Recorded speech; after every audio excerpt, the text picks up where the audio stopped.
أعوذ بالله من الشيطان الرجيم.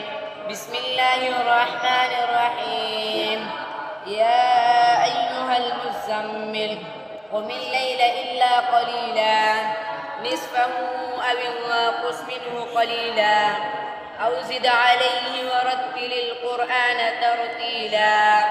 إن سنلقي عليك قولا ثقيلا إن ناشئة الليل هي أشد وطئا وأقوم قيلا إن لك في النهار سبحا طويلا اذكر اسم ربك وتبتل إليه تبتيلا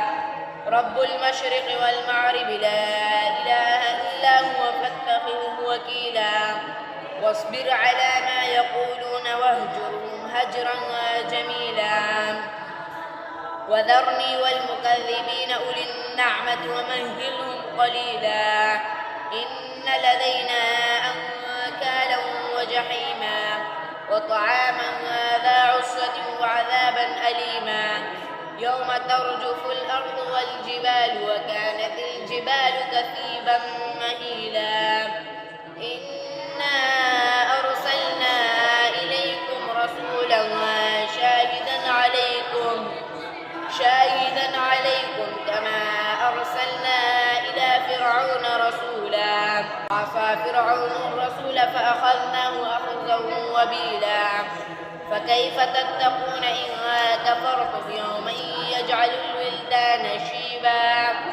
السماء منفطر به كان وعده مفعولا إن هذه تذكرة فمن شاء اتخذ إلى ربه سبيلا إن ربك يعلم أنك تقوم أدنى من ثلثي الليل ونصفه وثلثه وطائفة من الذين معك